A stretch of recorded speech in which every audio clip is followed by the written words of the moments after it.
Don't judge this little boy by his plain hat. Underneath it, there's some clever business thinking for his age. Meet Bernard, a smart young boy with big dreams. Even though he shines shoes for a living in Texas in 1939, he's no ordinary shoe shiner. Bernard intentionally sets up his stall in front of a bank, serving rich white customers. He listens closely to the financial secrets these wealthy folks discuss while waiting.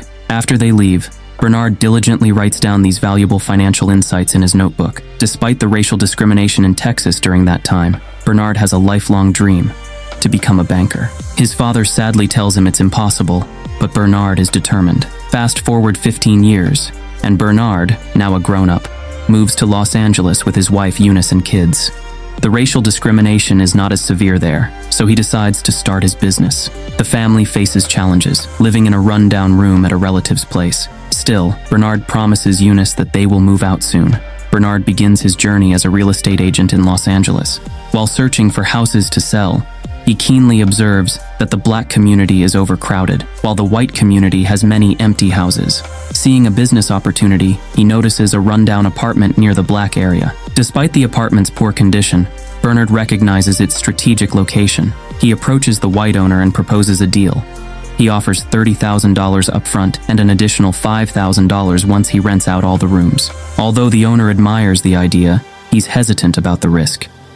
Understanding the owner's concerns, Bernard notices a calendar in the office, a gift from a local bank manager. An idea sparks in his mind. Bernard bids farewell to the owner and heads straight to the bank. Bernard locates the bank manager who had given the calendar, but the manager's discriminatory secretary refuses to introduce him. Determined, Bernard waits for hours outside the bank. When the manager finally emerges, Bernard seizes the opportunity, explaining that his business would benefit one of the bank's VIP customers, and he hopes for a loan approval. However, the manager rejects him outright. Later that night, the owner calls Bernard, questioning if he used the owner's name to secure a loan. Bernard apologizes, but surprisingly, the owner admires his persistence and decides to guarantee the loan. With the owner's support, Bernard secures his first loan, purchasing the property. Upon starting renovations, an old white lady confronts Bernard at the apartment building, assuming he doesn't belong there. Bernard calmly informs her that he's the owner and assures her he will take good care of the property. The lady, frustrated, calls the police, accusing Bernard of impersonation. Swiftly, Bernard produces a copy of the real estate certificate. Anticipating trouble, the police confirm his ownership and leave. That night, returning to the apartment building, the old lady angrily tells Bernard to leave. Shortly after, Bernard rents out her space to a black tenant, tapping into the vast market he foresaw. With the building quickly filled, Bernard pays the negotiated follow-up payment to the former owner, who admires him and proposes a business partnership. Bernard, savvy in his decisions, chooses the properties, calculates the income, and collaborates with the former owner, ensuring that transactions with white clients remain discreet. The partnership flourishes, and they make substantial profits. Bernard, with his newfound wealth, upgrades from an apartment block to a mansion, providing a happy life for his family.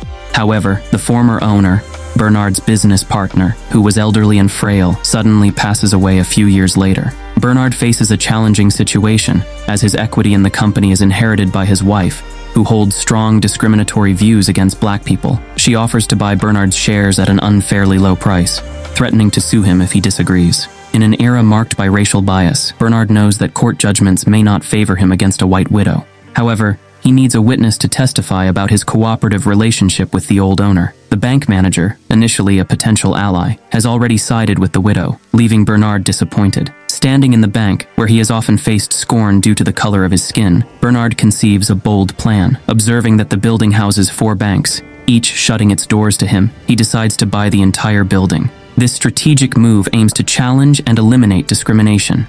Bernard shares his plan with Joe, another black real estate developer in Los Angeles. Initially skeptical due to the high land price and the unprecedented nature of a black person buying land in downtown LA, Joe realizes that Bernard's plan is well thought out. By owning the building, Bernard ensures that the banks inside must serve him, granting him access to loans and valuable real estate insights. Joe, shocked but convinced, despite Bernard's extreme wealth, he finds himself subjected to discrimination by white people everywhere. Wanting to step into the world of white bankers on their land, for greater financial gains. Bernard recognizes the need for a white agent to negotiate transactions with white people. He turns to Matt, who has been helping him with renovations. While inexperienced, Matt is an honest and ambitious individual. Bernard and Joe embark on comprehensive training for Matt, covering golf, high-class manners, mathematical thinking, and real estate. Matt quickly excels at golf, becoming adept at calculating real estate valuations while playing. At a golf club arranged by Joe, Matt meets the owner of the bank building, and the conversation goes well, opening the door to negotiations. However, Matt lacks experience in negotiating such deals. Bernard steps in to help him prepare thoroughly. They analyze the building, counting lights after dark, determining the vacancy rate, and estimating its value based on annual revenue and operating costs. Bernard equips Matt with the necessary numbers to memorize before the negotiation. When the negotiation unfolds, Matt impresses the big boss by being one step ahead, providing exact numbers that shock the owner. The accountant beside Matt is also dumbfounded, as they all witness what seems to be a math genius in action. In the end, Bernard successfully acquires the building initially priced at over $2.4 million for just $1.56 million. This accomplishment earns him respect, and whenever Bernard enters or leaves the building, bank presidents come to shake his hand. Even the little manager who made things difficult for him in the past is shocked by the support Bernard receives from the banking industry. With this backing, Bernard and Joe's real estate careers experience rapid growth. They break through the strict zoning of Los Angeles's black and white segregation, allowing many promising black individuals to move into white neighborhoods. The industry even recognizes them, and they get received by the vice president. Several years later, in 1963, Bernard takes his family back to Texas to visit his father, Britton. After dinner, Britton expresses pride in Bernard's accomplishments. The next day, Bernard walks around town with his son, eventually finding themselves in front of the bank where Bernard once worked as a shoeshine boy. During this visit to Texas, they encounter a young boy shining shoes, just as Bernard used to when he was little. This incident touches Bernard deeply, awakening a sense of responsibility to his fellow man. He silently resolves to change the status quo and help the black community in his hometown secure better housing. The next day, Bernard suggests to Joe that they should buy the mainland bank in Texas. Joe initially thinks Bernard is being impractical due to the severe racism in Texas, but Bernard persuades him with compelling reasons. Eventually, Joe agrees to support Bernard, and they recruit Matt again to be their frontman. In negotiations with the bank owners, Robert Florence Sr. and Jr., despite suspicions, Sr. sells the bank to Matt and his partners. With the mainland bank in their possession, Bernard starts helping African Americans in town get approved for loans, aiming to provide them with better housing opportunities. However, Florence Jr. begins investigating the loans their bank approves. He confronts Bernard, Joe, and Matt, threatening them with a letter from the U.S. Treasury Department. The department plans to inspect the bank's operations in a month. In response to the threat, Matt suggests buying another bank and transferring the problem loans. They consider purchasing the Bank of Marlin, and Bernard reluctantly agrees to let Matt run the new bank, with Eunice keeping an eye on him. Despite their efforts, an examiner discovers critical problems with several loans during a meeting. Bernard, disguised as a janitor, witnesses the unraveling situation and is shocked at the absurd loans that got approved. They later learn that Florence Jr. was responsible for sneaking in problematic loans. Bernard and Joe advise Matt to walk away from the Bank of Marlin, but Matt makes a move without informing them. The federal bank examiners arrive to revoke the mainland bank's license, leading to Bernard and Joe's arrest by the FBI. In prison, they learn that their case has been entangled with racial politics.